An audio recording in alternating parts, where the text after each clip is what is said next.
This is Jennifer A. Aliperio and I'm taking up Bachelor of Science in Education, major in English in Ramon Magsaysay Memorial Colleges, Marbel, and this is my partner. I am Rhea Jane S. Alocada, taking up Bachelor of Secondary Education, major in English of Ramon Magsaysay Memorial Colleges, Marbel, Incorporated. Here we are presenting to you our explanation about globalization. Hello, my name is Rai Espigar. I am a graduate of International Studies at Ateneo de Davao University. Currently, I am pursuing my master's degree with the same degree in University of the Philippines, Diliman. You ma'am, what is globalization? So globalization, no, it is a broad concept, but it could be defined as a growing interdependence of countries with each other. So it is brought about by cross-border relations, advancement in technology, developments in cross-border mobility. So basically, it's just an interdependence of culture, of people, and a connection. International trade. So when you say globalization, terms like international political economy, international trade, you would encounter that concept when we talk about globalization. How does globalization affects people and our country? Globalization affects our country specifically um, in ways which involve connection, information sharing, and connectivity. Especially nga kita, no, as Filipinos, we have a lot of relatives na OFWs, and we center our economy in terms of remittances and align our foreign policy with OFW's welfare and information sharing. So basically, it affects our country in terms of people connectivity and basically information din, no? Kay damo kita mabalaan sa other countries, hindi lang diri sa aton.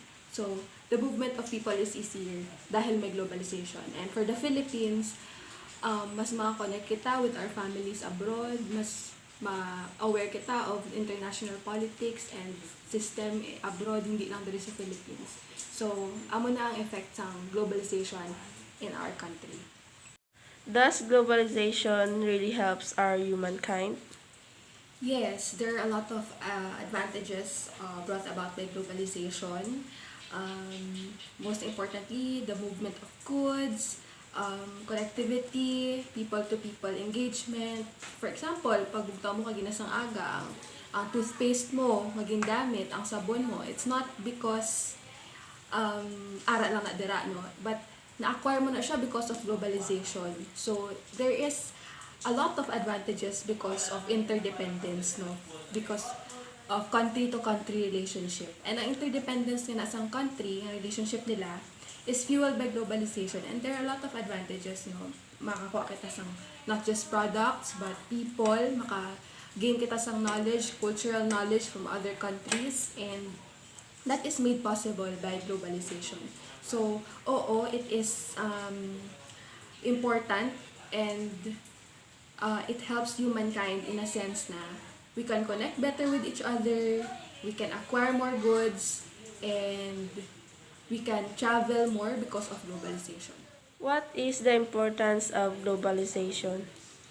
Basically, globalization helps our economy because of international trade, a lot of agreements. So, because of globalization, we could really increase our economic standing because of a lot of international trade and agreements with other countries.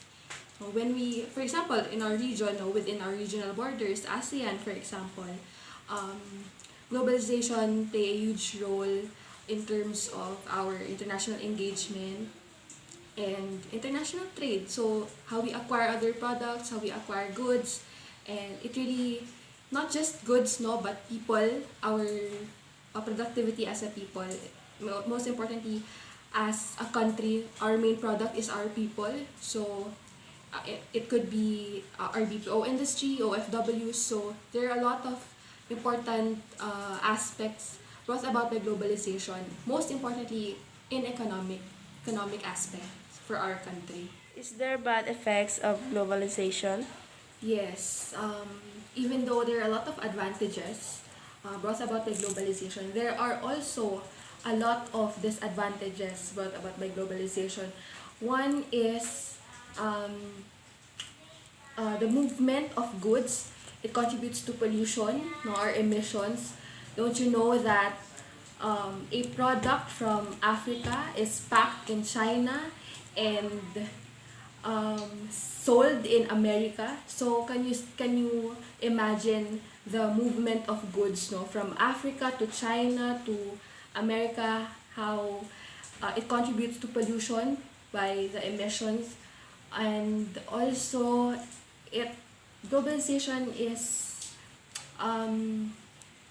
it could cause a lot of and also kay dahil easy man ang movement sa tao, easy man ang movement of diseases, like for example subong, no, ang may pandemic. It is also because of globalization, because of globalized movement, because of easy movements.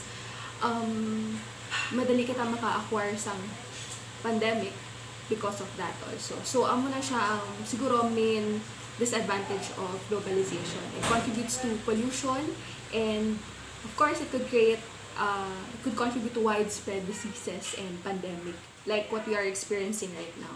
Here we are presenting to you our explanation about globalization. So, what is globalization? So, like Ms. Espigar said, globalization is the process by which business or other organization develop a international influence or start operating on an international scale. So, globalization implies the opening of local and nationalistic perspective to a broader outlook of an interconnected and interdependent world with free transfer of capital, goods, and services across the national frontiers. Globalization is seen as both positive and negative. It's when international cooperation takes place in different countries, like American business in the Philippines. It's good that we start relying more than our own. Other countries are profiting from our country. Globalization also centers around businesses that have control even banks, the government, and other countries. Also, the impact of economic globalization has radically increased incomes and economic growth of developing countries and lowered consumer prices in developed countries. It also changes the power balance between developing and developed countries and affects the culture of each affected country. Overall, globalization is the word that best describes the integration of countries. It acknowledges the interdependence of each country through the cross-border relation in terms of trade, people, and culture. It is easy to say that with globalization, local becomes international and international becomes local. In a globalized world, connections becomes easy and information is always at hand because globalization opens up a world with less boundaries and the world becomes smaller and smaller as connection becomes accessible. This is because globalization opens up a lot of possibilities for cultural economic integration.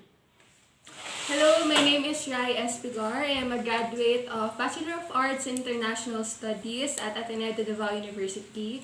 Currently, I am pursuing my master's degree at University of the Philippines, Diliman. And thank you, Jennifer Aliperio, first year student, BS Ed Education, English at Ramon Magsaysay Memorial Colleges, Marbel. Thank you for this opportunity to share my knowledge, and I hope this would help you as you pursue your college education. Thank you!